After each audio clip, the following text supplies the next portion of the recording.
au bonheur des dames, partie 5. À droite, mesdames, dit Hutin en reprenant sa marche. Il était hors de lui. N'était-ce donc pas assez de lui faire manquer une vente en bas? Voilà qu'elle l'attardait maintenant à chaque détour du magasin. Et dans son irritation, il y avait surtout la rancune des rayons de tissu contre les rayons d'articles confectionnés, en lutte continuelle, se disputant les clientes, se volant leur temps pour cent et leur gelte. La soie, plus que les lainages encore, enrageait lorsqu'il lui fallait conduire aux confections une dame qui se décidait pour un manteau après s'être fait montrer des taffetas et des failles. « Mademoiselle Vadon !» dit Hutin d'une voix qui se fâchait lorsqu'il fut enfin dans le comptoir. Mais celle-ci passa sans l'écouter, toute à une vente qu'elle bâclait. La pièce était pleine, une queue de monde la traversait dans un bout, entrant et sortant par la porte des dentelles et celle de la lingerie qui se faisait face. Tandis que, au fond, des clientes en taille essayaient des vêtements, les reins cambrés devant les glaces. La moquette rouge étouffait le bruit des pas. La voix haute et lointaine du rez-de-chaussée se mourait, ce n'était plus que le murmure discret, la chaleur d'un salon alourdi par toute une cohue de femmes. « Mademoiselle Prunaire !» cria Hutin. Et comme celle-là ne s'arrêtait pas davantage, il ajouta entre ses dents, de manière à ne pouvoir être entendu, « tas de guenons !» Lui, surtout, ne les aimait guère. Les jambes cassées, de monter l'escalier pour leur amener des acheteuses, furieux du gain qu'il les accusait de lui prendre ainsi dans la poche. C'était une lutte sourde, où elle-même apportait une égale âpreté. Et, dans leur fatigue commune, toujours sur pied, la chair morte, les sexes disparaissaient. Il ne restait plus face à face que des intérêts contraires, irrités par la fièvre du négoce. « Alors, il n'y a personne ?» demanda Hutin. Mais il aperçut Denise. On l'occupait au déplier depuis le matin, on ne lui avait abandonné que quelques ventes douteuses, qu'elle avait manquées d'ailleurs. Quand il la reconnut, occupée à débarrasser une table d'un tas énorme de vêtements, il courut la chercher. « Tenez, mademoiselle, servez donc ces dames qui attendent. » Vivement, il lui mit sur le bras les articles de madame Marty, qu'il était las de promener. Son sourire revenait, et il y avait dans ce sourire la secrète méchanceté d'un vendeur d'expérience, se doutant de l'embarras où il allait jeter ces dames et la jeune fille. Celle-ci, cependant, demeurait tout émue devant cette vente inespérée qui se présentait. Pour la seconde fois, il lui apparaissait comme un ami inconnu, fraternel et tendre, toujours prêt dans l'ombre à la sauver. Ses yeux brillèrent de gratitude. Elle le suivit d'un long regard, pendant qu'il jouait des coudes afin de regagner son rayon au plus vite. « Je désirerais un manteau, » dit madame Marty. Alors Denise la questionna. « Quel genre de manteau ?» Mais la cliente n'en savait rien. Elle n'avait pas d'idée. Elle voulait voir les modèles de la maison. Et la jeune fille, très lasse déjà, étourdie par le monde, perdit la tête. Elle n'avait jamais servi qu'une cliente rare, chez Cornaille, à Valognes. Elle ignorait encore le nombre des modèles et leur place dans les armoires. Aussi n'en finissait-elle plus de répondre aux deux amies qui s'impatientaient, lorsque madame Aurélie aperçut madame Desforges, dont elle devait connaître la liaison, car elle se hâta de venir demander. « On s'occupe de ces dames ?»« Oui, cette demoiselle qui cherche là-bas, » répondit Henriette. « Mais elle n'a pas l'air très au courant. Elle ne trouve rien. » Du coup, la première acheva de paralyser Denise en allant lui dire à demi-voix. « Vous voyez bien que vous ne savez pas. Tenez-vous tranquille, je vous prie. » En appelant « Mademoiselle Vadon, un manteau !» Elle resta pendant que Marguerite montrait les modèles.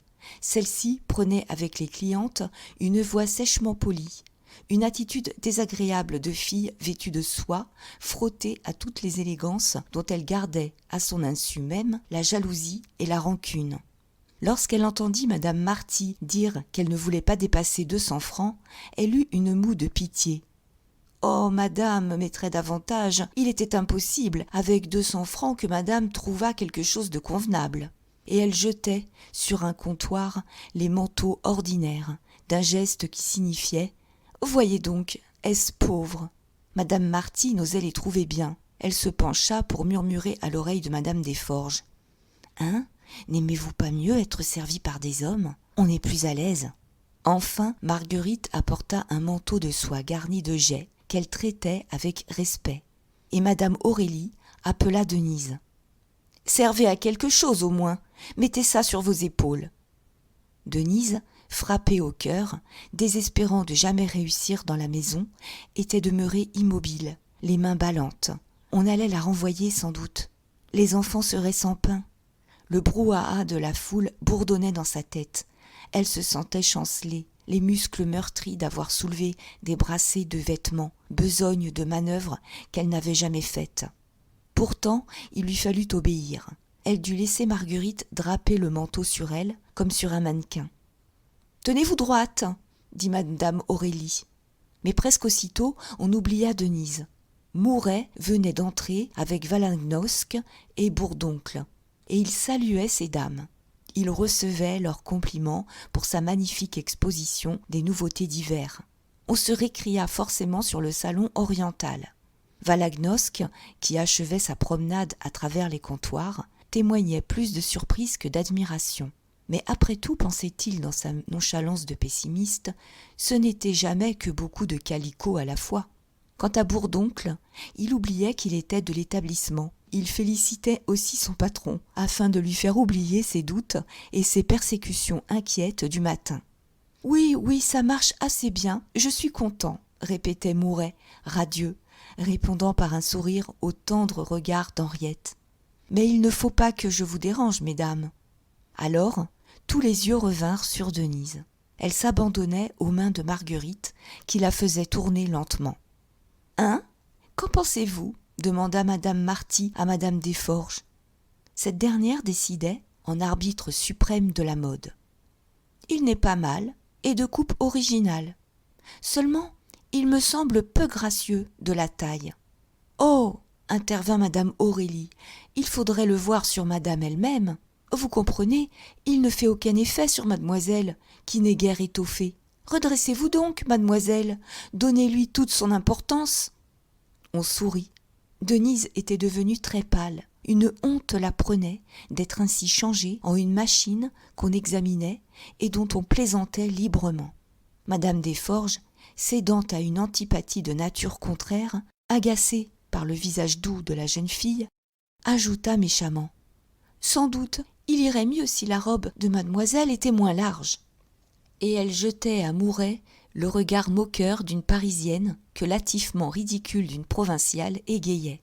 Celui-ci sentit la caresse amoureuse de ce coup d'œil, le triomphe de la femme heureuse de sa beauté et de son art. Aussi, par gratitude d'homme adoré, crut-il devoir railler à son tour, malgré la bienveillance qu'il éprouvait pour Denise, dont sa nature galante subissait le charme secret. « Puis il faudrait être peigné, » murmura-t-il. Ce fut le comble. Le directeur daignait rire.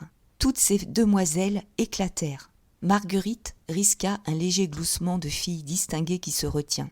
Clara avait lâché une vente pour se faire du bon sang à son aise. Même des vendeuses de la lingerie étaient venues, attirées par la rumeur. Quant à ces dames, elles s'amusaient plus discrètement, d'un air d'intelligence mondaine. Tandis que, seul, le profil impérial de madame Aurélie ne riait pas, comme si les beaux cheveux sauvages et les fines épaules virginales de la débutante l'eussent déshonorée dans la bonne tenue de son rayon. Denise avait encore pâli, au milieu de tout ce monde qui se moquait. Elle se sentait violentée, mise à nu, sans défense. Quelle était donc sa faute pour qu'on s'attaquât de la sorte à sa taille trop mince, à son chignon trop lourd ? Mais elle souffrait surtout du rire de Mouret et de madame Desforges, avertis par un instinct de leur entente, le cœur défaillant d'une douleur inconnue. Cette dame était bien mauvaise de s'en prendre ainsi à une pauvre fille qui ne disait rien. Et lui, décidément, la glaçait d'une peur où tous ses autres sentiments sombraient, sans qu'elle pût les analyser. Alors, dans son abandon de paria, atteinte à ses plus intimes pudeurs de femme et révoltée contre l'injustice, elle étrangla les sanglots qui lui montaient à la gorge. « N'est-ce pas ? Qu'elle se peigne demain, c'est inconvenant !» répétait à madame Aurélie le terrible bourdoncle qui, dès l'arrivée, avait condamné Denise, plein de mépris pour ses petits membres. Et la première vint enfin enlever le manteau des épaules de celle-ci en lui disant tout bas : « Eh bien, mademoiselle, voilà un joli début. Vraiment, si vous avez voulu montrer ce dont vous êtes capable, on n'est pas plus sotte. » Denise, de peur que les larmes ne lui jaillissent des yeux, se hâta de retourner au tas de vêtements qu'elle transportait et qu'elle classait sur un comptoir. Là, au moins, elle était perdue dans la foule. La fatigue l'empêchait de penser. Mais elle sentit près d'elle la vendeuse de la lingerie qui, le matin déjà, avait pris sa défense. Cette dernière venait de suivre la scène. Elle lui murmurait à l'oreille : « Ma pauvre fille, ne soyez donc pas si sensible. Renfoncez ça. Autrement, on vous en fera bien d'autres. Moi qui vous parle, je suis de Chartres. Oui, parfaitement. Pauline Cugnot. Et mes parents sont meuniers là-bas. Eh bien, on m'aurait mangé les premiers jours si je ne m'étais pas mise en travers. Allons, du courage. Donnez-moi la main. Nous causerons gentiment quand vous voudrez. » Cette main qui se tendait redoubla le trouble de Denise. Elle la serra furtivement. Elle se hâta d'enlever une lourde charge de paletot, craignant encore de mal faire et d'être grondée si on lui savait une amie. Cependant, madame Aurélie elle-même venait de poser le manteau sur les épaules de madame Marty, et l'on se récriait : « Oh, très bien, ravissant !» Tout de suite, ça prenait une tournure. Madame Desforges déclara qu'on ne trouverait pas mieux. Il y eut des saluts, Mouret prit congé, tandis que Valagnosc, qui avait aperçu aux dentelles madame de Boves et sa fille, se hâta d'aller offrir son bras à la mère. Déjà, Marguerite, debout devant une des caisses de l'entresol, appelait les divers achats de madame Marty, qui paya et qui donna l'ordre de porter le paquet dans sa voiture.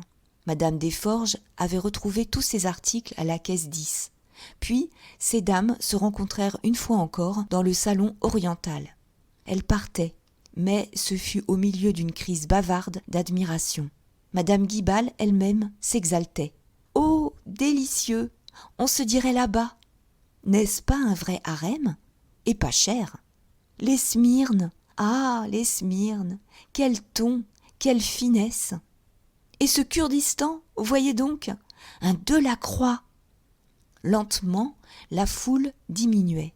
Des volées de cloches, à 1 heure d'intervalle, avaient déjà sonné les 2 premières tables du soir.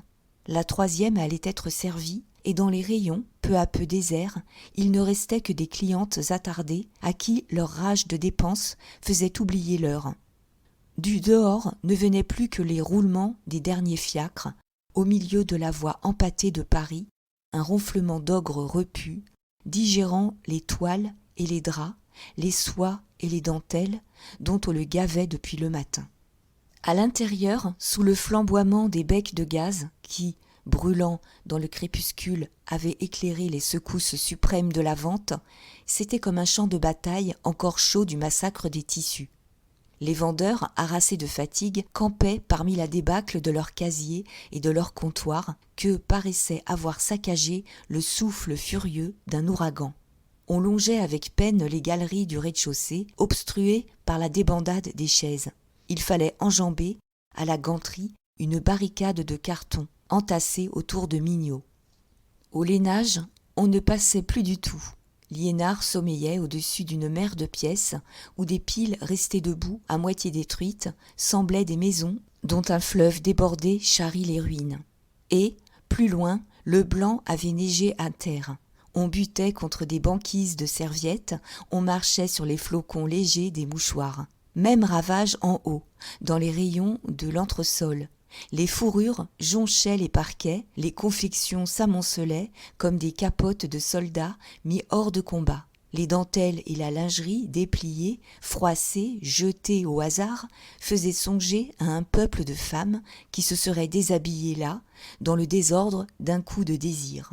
Tandis que, en bas, au fond de la maison, le service du départ, en pleine activité, dégorgeait toujours les paquets dont il éclatait et qu'emportaient les voitures, dernier branle de la machine surchauffée. Mais à la soie, surtout, les clientes s'étaient ruées en masse. Là, elles avaient fait place nette, on y passait librement. Le hall restait nu. Tout le colossal approvisionnement du Paris-Bonheur venait d'être déchiqueté, balayé, comme sous un vol de sauterelles dévorantes. Et au milieu de ce vide, Hutin et Favier feuilletaient leurs cahiers de débit, calculaient leur temps pour cent, essoufflés de la lutte. Favier s'était fait 15 francs. Hutin n'avait pu arriver qu'à 13, battu ce jour-là, enragé de sa mauvaise chance. Leurs yeux s'allumaient de la passion du gain. Tout le magasin autour d'eux alignait également des chiffres et flambait d'une même fièvre dans la gaieté brutale des soirs de carnage. « Eh bien, bourdoncle !» cria Mouret. « Tremblez-vous encore ?» Il était revenu à son poste favori en haut de l'escalier de l'entresol, contre la rampe. Et, devant le massacre d'étoffes qui s'étalait sous lui, il avait un rire victorieux. Ses craintes du matin, ce moment d'impardonnable faiblesse que personne ne connaîtrait jamais, le jetait à un besoin tapageur de triomphe. La campagne était donc définitivement gagnée. Le petit commerce du quartier mis en pièces. Le baron Hartmann conquis avec ses millions et ses terrains. Pendant qu'il regardait les caissiers penchés sur leurs registres, additionnant les longues colonnes de chiffres, pendant qu'il écoutait le petit bruit de l'or tombant de leurs doigts dans les sébiles de cuivre, il voyait déjà le bonheur des dames grandir démesurément. Élargir son hall, prolonger ses galeries jusqu'à la rue du 10 décembre. « Et maintenant, reprit-il, êtes-vous convaincu que la maison est trop petite ? On aurait vendu le double. » Bourdoncle s'humiliait, ravi du reste d'être dans son tort. Mais un spectacle les rendit graves. Comme tous les soirs, l'homme, premier caissier de la vente, venait de centraliser les recettes particulières de chaque caisse. Après les avoir additionnées, il affichait la recette totale en embrochant dans sa pique de fer la feuille où elle était inscrite. Et il montait ensuite cette recette à la caisse centrale, dans un portefeuille et dans des sacs selon la nature du numéraire. Ce jour-là, l'or et l'argent dominaient. Il gravissait lentement l'escalier, portant 3 sacs énormes. Privé de son bras droit, coupé au coude, il les serrait de son bras gauche contre sa poitrine, il en maintenait un avec son menton pour l'empêcher de glisser. Son souffle fort s'entendait de loin. Il passait, écrasé et superbe, au milieu du respect des commis. « Combien, l'homme ?» demanda Mouret. Le caissier répondit « 80 742 francs 10 centimes. » Un rire de jouissance souleva le bonheur des dames. Le chiffre courait. C'était le plus gros chiffre qu'une maison de nouveautés eût encore jamais atteint en un jour. Et le soir, lorsque Denise monta se coucher, elle s'appuyait aux cloisons de l'étroit corridor sous le zinc de la toiture. Dans sa chambre, la porte fermée, elle s'abandonna sur le lit, tellement les pieds lui faisaient du mal. Longtemps, elle regarda d'un air hébété la table de toilette, l'armoire, toute cette nudité d'hôtel garni.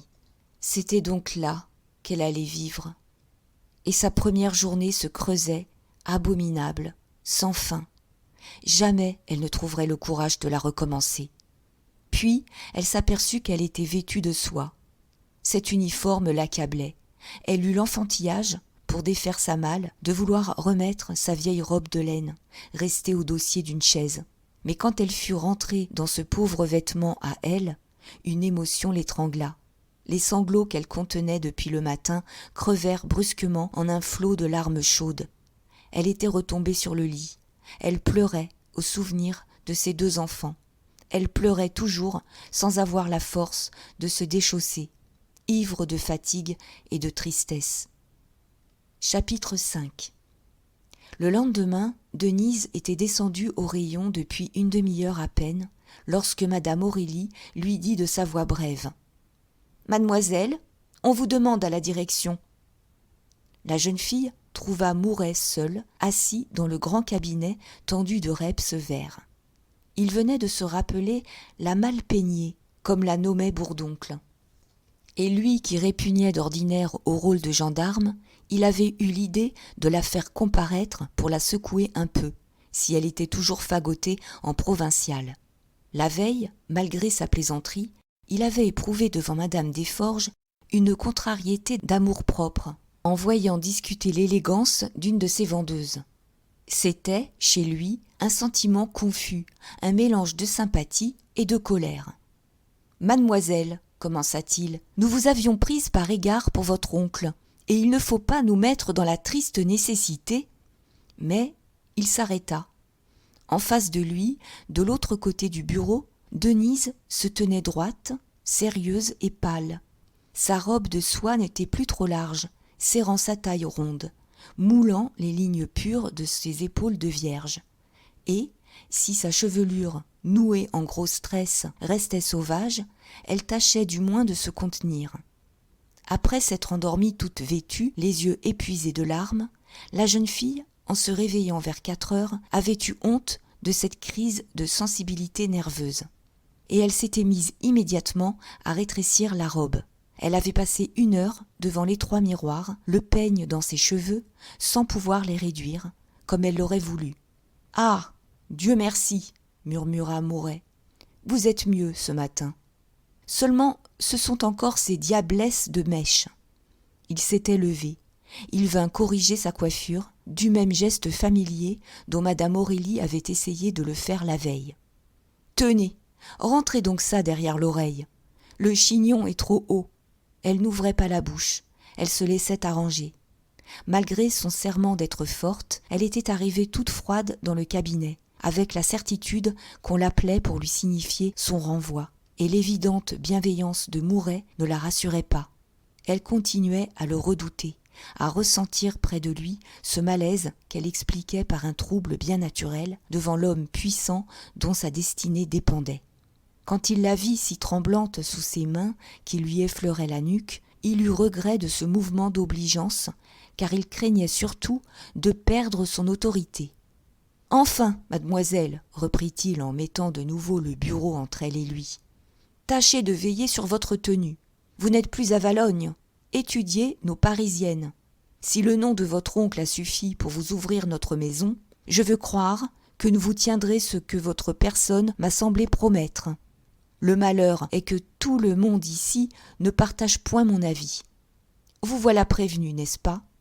Ne me faites pas mentir. » Il la traitait en enfant, avec plus de pitié que de bonté, sa curiosité du féminin simplement mise en éveil par la femme troublante qu'il sentait naître chez cet enfant pauvre et maladroite. Et elle, pendant qu'il la sermonnait, ayant aperçu le portrait de madame Hédouin, dont le beau visage régulier souriait gravement dans le cadre d'or, se trouvait reprise d'un frisson malgré les paroles encourageantes qu'il lui adressait. C'était la dame morte, celle que le quartier l'accusait d'avoir tuée pour fonder la maison sur le sang de ses membres. Mouret parlait toujours. « Allez, dit-il enfin, assis et continuant à écrire. » Elle s'en alla. Elle eut dans le corridor un soupir de profond soulagement. À partir de ce jour, Denise montra son grand courage. Sous les crises de sa sensibilité, il y avait une raison sans cesse agissante, toute une bravoure d'être faible et seule, s'obstinant gaiement au devoir qu'elle s'imposait. Elle faisait peu de bruit, elle allait devant elle, droite à son but, par-dessus les obstacles. Et cela simplement, naturellement, car sa nature même était dans cette douceur invincible. D'abord, elle eut à surmonter les terribles fatigues du rayon. Les paquets de vêtements lui cassaient les bras, au point que, pendant les 6 premières semaines, elle criait la nuit, en se retournant, courbaturée, les épaules meurtries. Mais elle souffrit plus encore de ses souliers, de gros souliers apportés de Valognes, et que le manque d'argent l'empêchait de remplacer par des bottines légères. Toujours debout, piétinant du matin au soir, grondait si on la voyait s'appuyer 1 minute contre la boiserie. Elle avait les pieds enflés, des petits pieds de fillette qui semblaient broyés dans des brodequins de torture. Les talons battaient de fièvre. La plante s'était couverte d'ampoules dont la peau arrachée se collait à ses bas. Puis elle éprouvait un délabrement du corps entier. Les membres et les organes, tirés par cette lassitude des jambes, de brusques troubles dans son sexe de femme que trahissaient les pâles couleurs de sa chair. Et elle, si mince, l'air si fragile, résista, pendant que beaucoup de vendeuses devaient quitter les nouveautés, atteintes de maladies spéciales.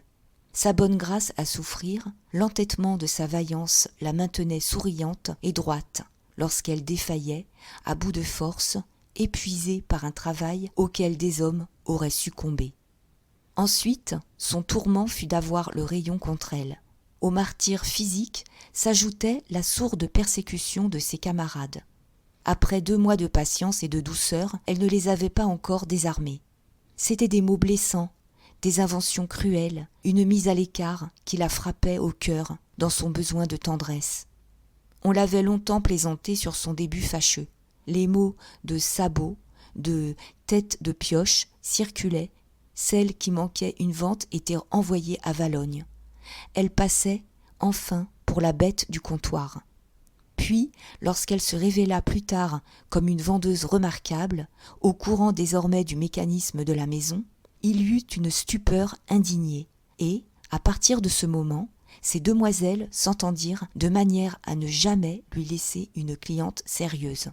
Marguerite et Clara la poursuivaient d'une haine instinctive, serraient les rangs pour ne pas être mangées par cette nouvelle venue qu'elles redoutaient sous leur affectation de dédain. Quant à madame Aurélie, elle était blessée de la réserve fière de la jeune fille, qui ne tournait pas autour de sa jupe d'un air d'admiration caressante. Aussi l'abandonnait-elle aux rancunes de ses favorites, des préférées de sa cour, toujours agenouillées, occupées à la nourrir d'une flatterie continue, dont sa forte personne autoritaire avait besoin pour s'épanouir.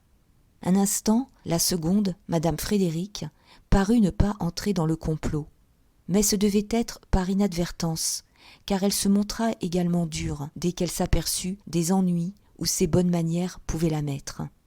Alors l'abandon fut complet. Toutes s'acharnèrent sur la Malpeignée. Celle-ci vécut dans une lutte de chaque heure, n'arrivant avec tout son courage qu'à se maintenir au rayon, difficilement. Maintenant, telle était sa vie. Il lui fallait sourire, faire la brave et la gracieuse, dans une robe de soie qui ne lui appartenait point. Et elle agonisait de fatigue, mal nourrie, maltraitée, sous la continuelle menace d'un renvoi brutal. Sa chambre était son unique refuge, le seul endroit où elle s'abandonnait encore à des crises de larmes lorsqu'elle avait trop souffert durant le jour. Mais un froid terrible y tombait du zinc de la toiture, couverte des neiges de décembre. Elle devait se pelotonner dans son lit, jeter tous ses vêtements sur elle, pleurer sous la couverture pour que la gelée ne lui gerçât pas le visage. Mouret ne lui adressait plus la parole. Quand elle rencontrait le regard sévère de Bourdoncle pendant le service, elle était prise d'un tremblement, car elle sentait en lui un ennemi naturel, qui ne lui pardonnerait pas la plus légère faute. Et au milieu de cette hostilité générale, l'étrange bienveillance de l'inspecteur Jouve l'étonnait. S'il la trouvait à l'écart, il lui souriait, cherchait un mot aimable. 2 fois, il lui avait évité des réprimandes, sans qu'elle lui en témoignât de la gratitude, plus troublée que touchée de sa protection. Un soir, après le dîner, comme ces demoiselles rangeaient les armoires, Joseph vint avertir Denise qu'un jeune homme la demandait, en bas. Elle descendit, très inquiète. « Tiens, dit Clara, la Malpeignée a donc un amoureux ?»« Faut avoir faim, dit Marguerite.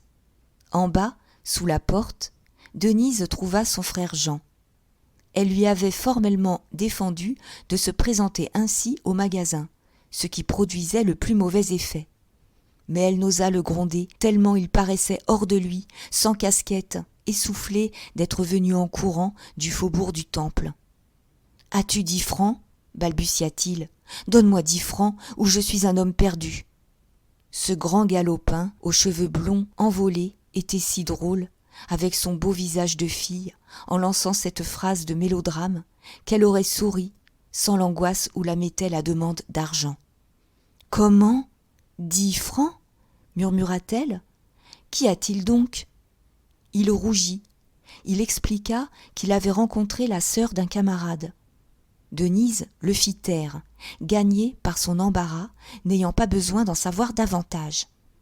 À 2 reprises, il était accouru déjà pratiquer des emprunts semblables. Mais il s'agissait seulement, la première fois de 25 sous et la seconde de 30 sous. Toujours il retombait dans des histoires de femmes. « Je ne peux pas te donner 10 francs, reprit-elle. Le mois de Pépé n'est pas encore payé. Et j'ai tout juste l'argent. Il me restera à peine de quoi acheter des bottines dont j'ai grand besoin. À la fin, tu n'es pas raisonnable, Jean, c'est très mal. »« Alors, je suis perdu, » répéta-t-il avec un geste tragique. « Écoute, petite sœur, c'est une grande brune. Nous sommes allés au café en compagnie du frère. Moi, je ne me doutais pas que les consommations... » Elle dut l'interrompre de nouveau, et comme des larmes montaient aux yeux du cher écervelé, elle tira son porte-monnaie, en sortit une pièce de 10 francs qu'elle lui glissa dans la main. Tout de suite, il se mit à rire. « Je savais bien, mais parole d'honneur, jamais plus désormais, il faudrait être un fameux chenapan. » Et il reprit sa course, après l'avoir baisé sur les joues comme un fou. Dans le magasin, des employés s'étonnaient. Cette nuit-là, Denise dormit d'un mauvais sommeil. Depuis son entrée au bonheur des dames, l'argent était son cruel souci. Elle restait toujours au pair, sans appointement fixe. Et, comme ces demoiselles du rayon l'empêchaient de vendre, elle arrivait tout juste à payer la pension de Pépé, grâce aux clientes sans conséquence qu'on lui abandonnait. C'était pour elle une misère noire, la misère en robe de soie. Souvent, elle devait passer la nuit. Elle entretenait son mince trousseau, reprisant son linge, raccommodant ses chemises comme de la dentelle. Sans compter qu'elle avait posé des pièces à ses souliers, aussi adroitement qu'un cordonnier aurait pu le faire. Elle risquait des lessives dans sa cuvette, mais sa vieille robe de laine l'inquiétait surtout. Elle n'en avait pas d'autre. Elle était forcée de la remettre chaque soir, quand elle quittait la soie d'uniforme, ce qui l'usait terriblement. Une tache lui donnait la fièvre, le moindre accroc devenait une catastrophe. Et rien à elle, pas un sou, pas de quoi acheter les menus objets dont une femme a besoin. Elle avait dû attendre 15 jours pour renouveler sa provision de fils et d'aiguilles. Aussi était-ce des désastres, lorsque Jean, avec ses histoires d'amour, tombait tout d'un coup et saccageait le budget. Une pièce de 20 sous emportée creusait un gouffre. Quant à trouver 10 francs le lendemain, il ne fallait pas y songer un instant. Jusqu'au petit jour, elle eut des cauchemars. Pépé jeté à la rue, tandis qu'elle retournait les pavés de ses doigts meurtris pour voir s'il n'y avait pas de l'argent dessous. Le lendemain, justement, elle eut à sourire, à jouer son rôle de fille bien mise. Des clientes connues vinrent au rayon. Madame Aurélie l'appela plusieurs fois, lui jeta sur les épaules des manteaux, afin qu'elle en fît valoir les coupes nouvelles. Et, tandis qu'elle se cambrait, avec des grâces imposées de gravures de mode, elle songeait aux 40 francs de la pension de Pépé qu'elle avait promis de payer le soir.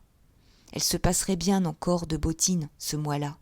Mais en joignant même aux 30 francs qui lui restaient les 4 francs mis de côté sou à sou, cela ne lui ferait jamais que 34 francs. Et où prendrait-elle 6 francs pour compléter la somme ? C'était une angoisse dont son cœur défaillait. « Remarquez, les épaules sont libres, » disait madame Aurélie. « C'est très distingué et très commode.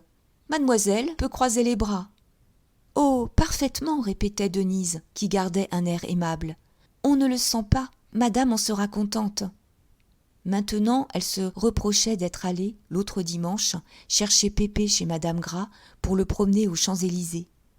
Le pauvre enfant sortait si rarement avec elle.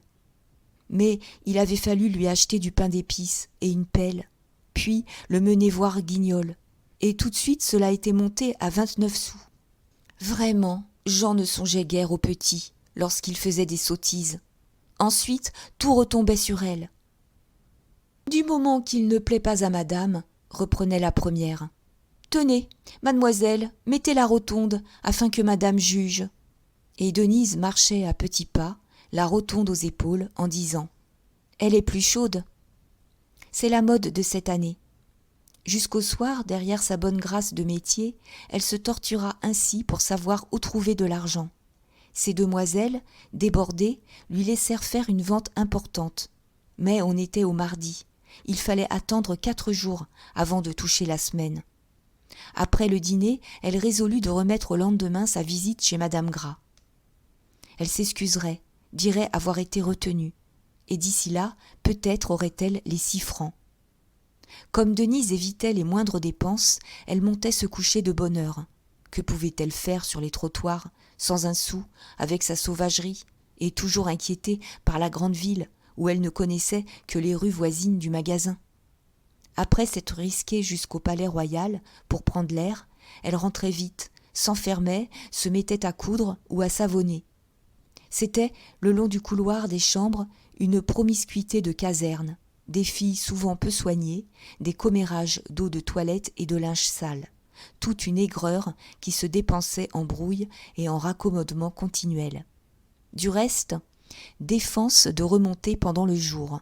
Elles ne vivaient pas là, elles y logeaient la nuit, n'y rentrant le soir qu'à la dernière minute, s'en échappant le matin, endormies encore, mal réveillées par un débarbouillage rapide.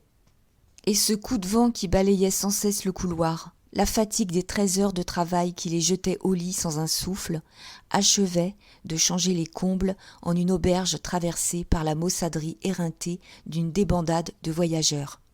Denise n'avait pas d'amis. De toutes ces demoiselles, une seule, Pauline Cugnot, lui témoignait quelque tendresse. Et encore, les rayons des confections et de la lingerie, installés côte à côte, se trouvant en guerre ouverte, la sympathie des deux vendeuses avait dû jusque-là se borner à de rares paroles, échangées en courant. Pauline occupait bien une chambre voisine, à droite de la chambre de Denise. Mais, comme elle disparaissait au sortir de table et ne revenait pas avant 11 heures, cette dernière l'entendait seulement se mettre au lit, sans jamais la rencontrer, en dehors des heures de travail. Cette nuit-là, Denise s'était résignée à faire de nouveau le cordonnier. Elle tenait ses souliers, les examinait, regardait comment elle pourrait les mener au bout du mois. Enfin, avec une forte aiguille, elle avait pris le parti de recoudre les semelles qui menaçaient de quitter l'empeigne. Pendant ce temps, un col et des manches trempaient dans la cuvette, pleine d'eau de savon. Chaque soir, elle entendait les mêmes bruits, ces demoiselles qui rentraient une à une, de courtes conversations chuchotées, des rires, parfois des querelles qu'on étouffait. Puis les lits craquaient, il y avait des bâillements, et les chambres tombaient à un lourd sommeil. Sa voisine de gauche rêvait souvent, tout haut, ce qui l'avait effrayée d'abord. Peut-être d'autres, à son exemple, veillaient-elles pour se raccommoder, malgré le règlement, mais ce devait être avec les précautions qu'elle prenait elle-même, les gestes ralentis, les moindres chocs évités, car un silence frissonnant sortait seul des portes closes.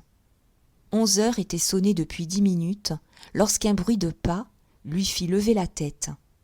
Encore une de ces demoiselles qui se trouvait en retard, et elle reconnut Pauline, en entendant celle-ci ouvrir la porte d'à côté. Mais elle demeura stupéfaite. La lingère revenait doucement et frappait chez elle. « Dépêchez-vous, c'est moi !» Il était défendu aux vendeuses de se recevoir dans leur chambre.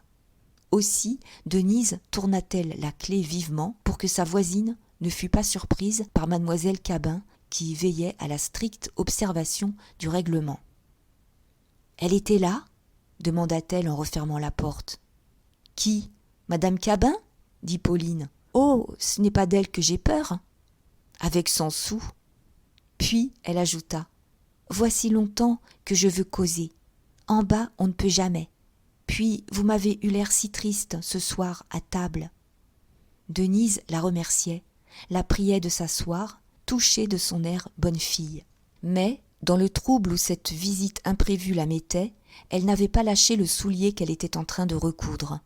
Et les yeux de Pauline tombèrent sur ce soulier. Elle hocha la tête, regarda autour d'elle, aperçut les manches et le col dans la cuvette. « Ma pauvre enfant, je m'en doutais, » reprit-elle. « Allez, je connais ça. Dans les premiers temps, quand je suis arrivée de Chartres et que le père Cugnot ne m'envoyait pas un sou, J'en ai lavé de ces chemises. Oui, oui, jusqu'à mes chemises. J'en avais 2. Vous en auriez toujours trouvé une qui trempait. » Elle s'était assise, essoufflée d'avoir couru. Sa large face, aux petits yeux vifs, à la grande bouche tendre, avait une grâce sous l'épaisseur des traits. Et sans transition, tout d'un coup, elle conta son histoire. Sa jeunesse au moulin, le père Cugnot ruiné par un procès et qui l'avait envoyé à Paris faire fortune, avec 20 francs dans la poche. Ensuite, ses débuts comme vendeuse, d'abord au fond d'un magasin des Batignolles, puis au Bonheur des Dames. De terribles débuts, toutes les blessures et toutes les privations.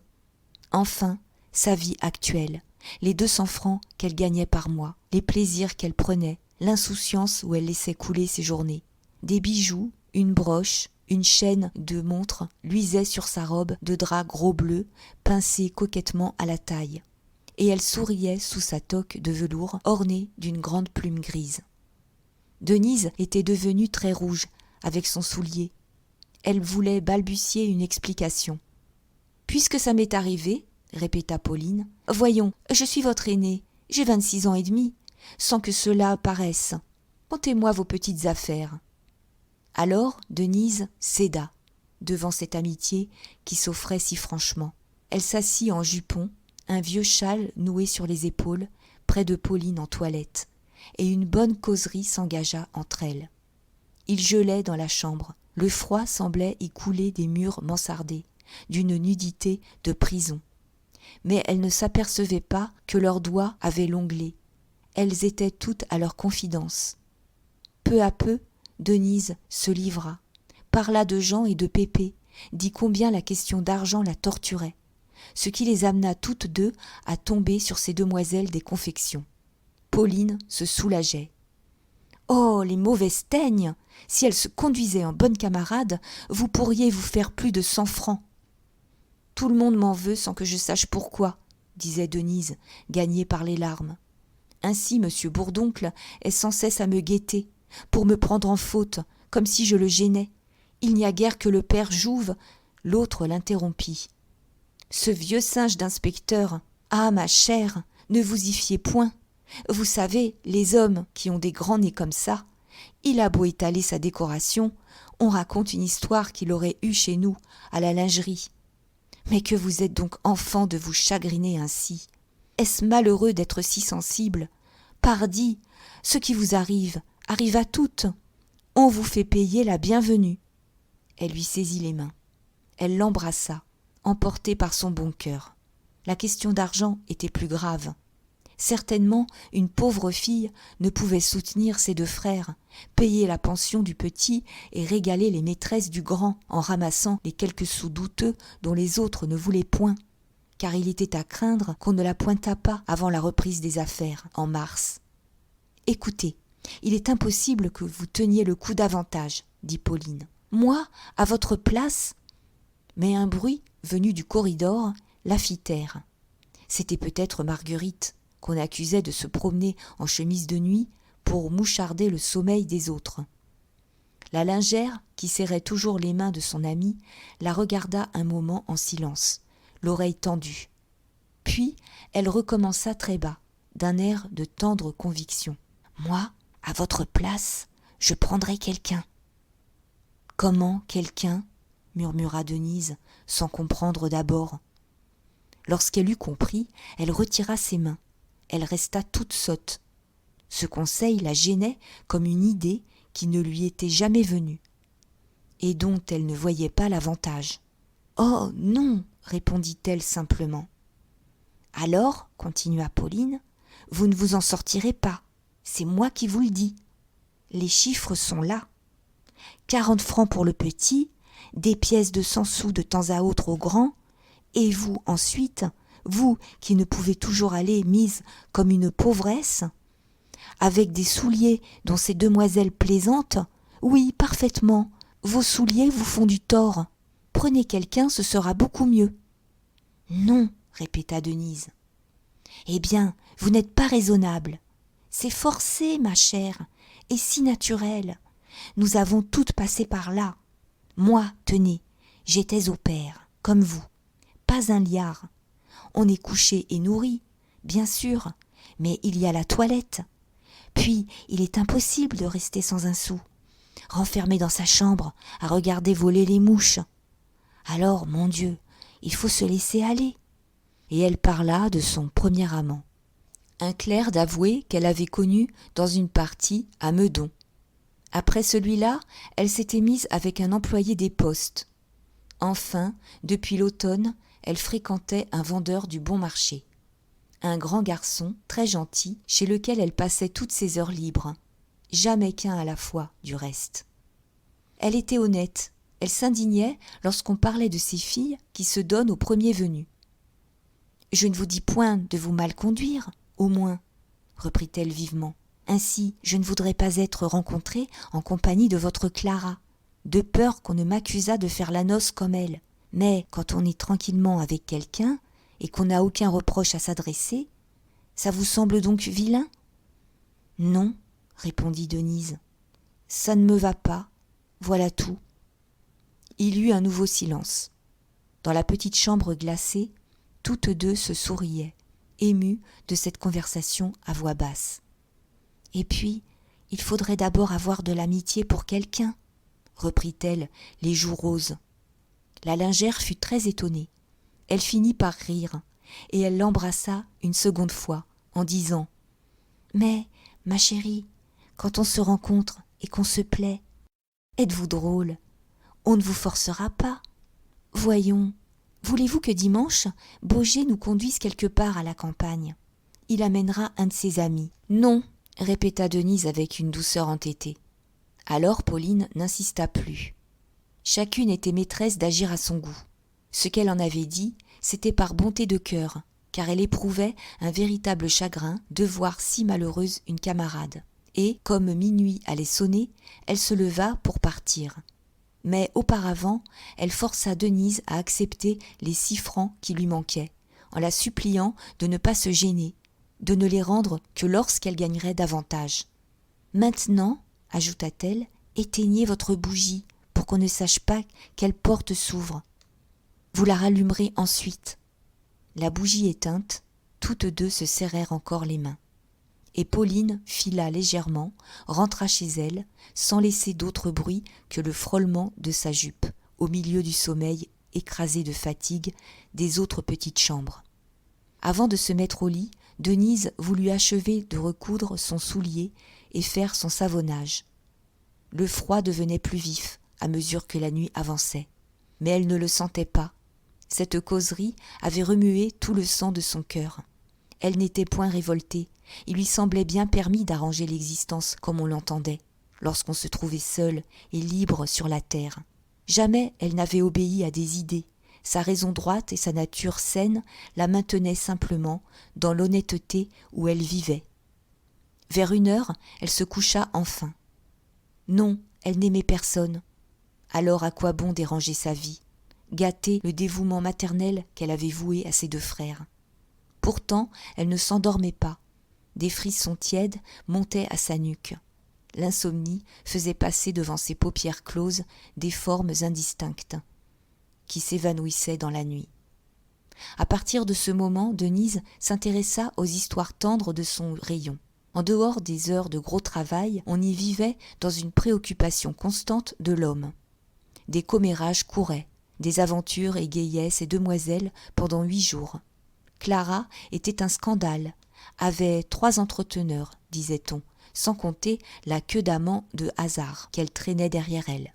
Et si elle ne quittait pas le magasin, où elle travaillait le moins possible, dans le dédain d'un argent gagné plus agréablement ailleurs, c'était pour se couvrir aux yeux de sa famille, car elle avait la continuelle terreur du père Prunaire, qui menaçait de tomber à Paris, lui casser les bras et les jambes à coups de sabots.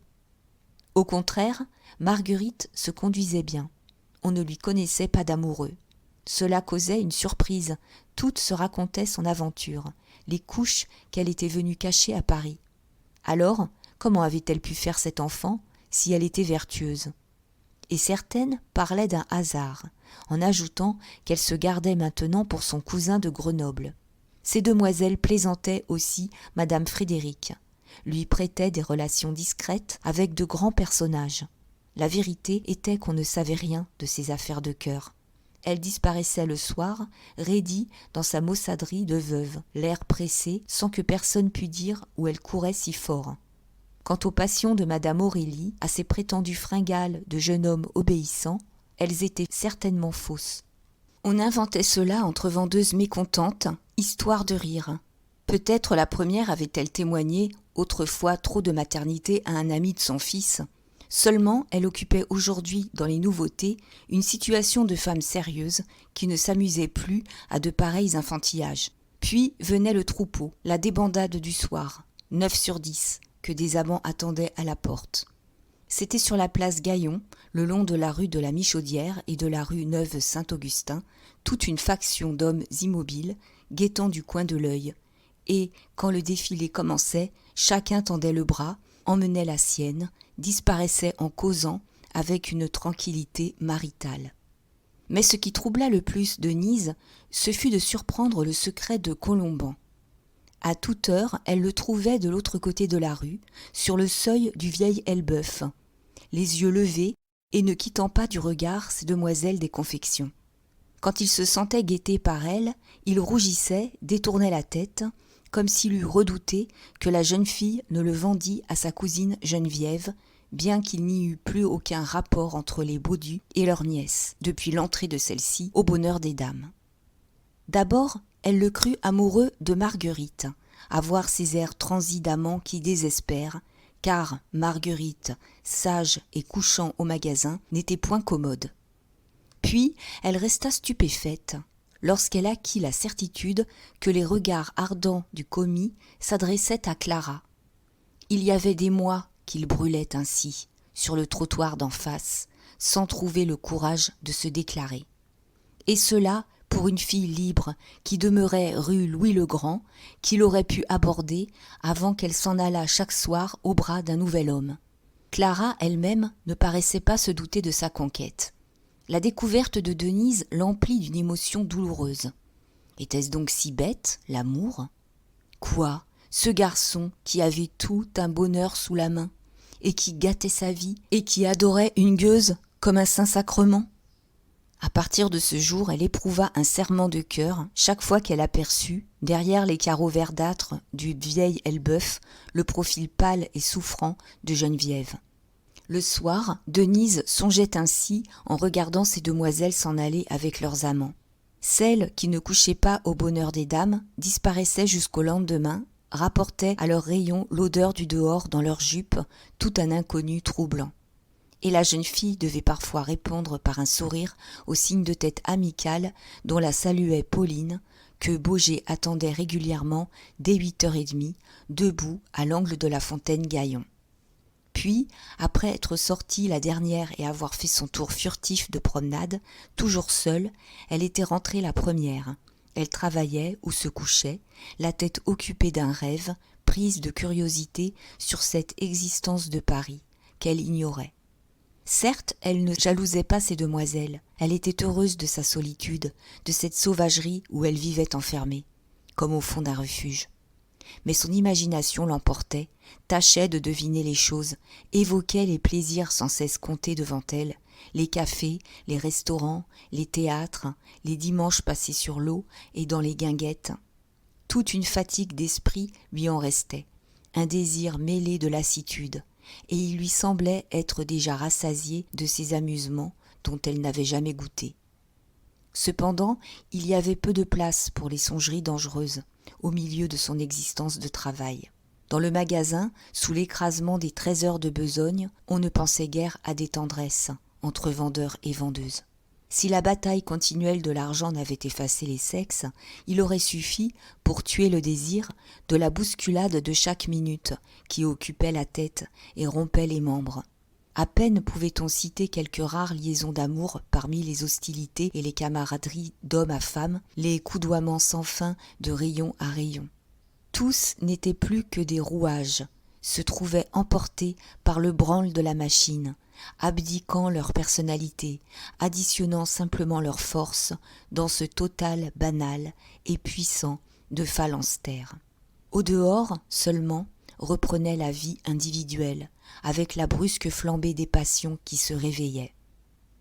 Denise vit pourtant un jour Albert Lhomme, le fils de la première, glisser un billet dans la main d'une demoiselle de la lingerie, après avoir traversé plusieurs fois le rayon d'un air d'indifférence. On arrivait alors à la morte saison d'hiver, qui va de décembre à février, et elle avait des moments de repos, des heures passées debout, les yeux perdus dans les profondeurs du magasin, à attendre les clientes. Les vendeuses des confections voisinaient surtout avec les vendeurs des dentelles, sans que l'intimité forcée allât plus loin que des plaisanteries échangées tout bas. Il y avait aux dentelles un second farceur qui poursuivait Clara de confidences abominables, simplement pour rire, si détaché au fond qu'il n'essayait seulement pas de la retrouver dehors. Et c'était ainsi d'un comptoir à l'autre, entre ces messieurs et ces demoiselles, des coups d'œil d'intelligence, des mots que seuls comprenaient, parfois des causeries sournoises, le dos à demi tourné, l'air rêveur, pour donner le change au terrible bourdoncle. Quant à Deloche, longtemps il se contenta de sourire, en regardant Denise. Puis il s'enhardit, lui murmura un mot d'amitié, lorsqu'il la coudoya. Le jour où elle aperçut le fils de madame Aurélie donner un billet à la lingère, Deloche, justement, lui demandait si elle avait bien déjeuné, par besoin de s'intéresser à elle, et ne trouvant rien de plus aimable. Lui aussi vit la tache blanche de la lettre. Il regarda la jeune fille. Tous deux rougirent de cette intrigue nouée devant eux. Mais Denise, sous ses haleines chaudes qui éveillaient peu à peu la femme en elle, gardait encore sa paix d'enfant. Seule la rencontre de Hutin lui remuait le cœur. Du reste, ce n'était à ses yeux que de la reconnaissance. Elle se croyait uniquement touchée de la politesse du jeune homme. Il ne pouvait amener une cliente au rayon sans qu'elle demeurât confuse. Plusieurs fois, en revenant d'une caisse, elle se surprit faisant un détour, traversant inutilement le comptoir des soieries, la gorge gonflée d'émotion. Un après-midi, elle y trouva Mouret, qui semblait la suivre d'un sourire. Il ne s'occupait plus d'elle, ne lui adressait de loin en loin une parole que pour la conseiller sur sa toilette et la plaisanter, en fille manquée, en sauvage qui tenait du garçon et dont il ne tirerait jamais une coquette, malgré sa science d'homme à bonne fortune. Même il en riait, il descendait jusqu'à des taquineries, sans vouloir s'avouer le trouble que lui causait cette petite vendeuse avec ses cheveux si drôles. Devant ce sourire muet, Denise trembla comme si elle était en faute. Savait-il donc pourquoi elle traversait la soierie, lorsqu'elle-même n'aurait pu expliquer ce qui la poussait à un pareil détour? Hutin d'ailleurs ne paraissait nullement s'apercevoir des regards reconnaissants de la jeune fille. Ces demoiselles n'étaient pas son genre. Il affectait de les mépriser en se vantant plus que jamais d'aventures extraordinaires avec des clientes. À son comptoir, une baronne avait eu le coup de foudre, et la femme d'un architecte lui était tombée entre les bras, un jour qu'il allait chez elle pour une erreur de métrage. Sous cette hâblerie normande, il cachait simplement des filles ramassées au fond des brasseries et des cafés-concerts. Comme tous les jeunes messieurs des nouveautés, il avait une rage de dépenses, se battant la semaine entière à son rayon, avec une âpreté d'avare, dans le seul désir de jeter le dimanche son argent à la volée, sur les champs de course, au travers des restaurants et des bals. Jamais une économie, pas une avance, le gain aussitôt dévoré que touché. L'insouciance absolue du lendemain. Favier n'était pas de ces partis. Hutin et lui, si liés au magasin, se saluaient à la porte et ne se parlaient plus. Beaucoup de vendeurs en continuel contact devenaient ainsi des étrangers, ignorant leur vie, dès qu'ils mettaient le pied dans la rue. Mais Hutin avait pour intime Liénard. Tous deux habitaient le même hôtel, l'hôtel de Smyrne, rue Sainte-Anne, une maison noire entièrement occupée par des employés de commerce. Le matin, ils arrivaient ensemble. Puis, le soir, le premier libre, lorsque le déplié de son comptoir était fait, allait attendre l'autre au café Saint-Roch, rue Saint-Roch, un petit café où se réunissaient d'habitude les commis du bonheur des dames, braillant et buvant, jouant aux cartes dans la fumée des pipes. Souvent, ils restaient là, ne partaient que vers 1 heure, lorsque le maître de l'établissement, fatigués, les jetaient dehors. D'ailleurs, depuis un mois, ils passaient la soirée 3 fois par semaine au fond d'un beuglant de Montmartre. Et ils emmenaient des camarades. Ils y faisaient un succès à mademoiselle Laure, forte chanteuse, la dernière conquête de Hutin, dont il appuyait le talent de si violents coups de canne et de telles clameurs qu'à 2 reprises déjà la police avait dû intervenir.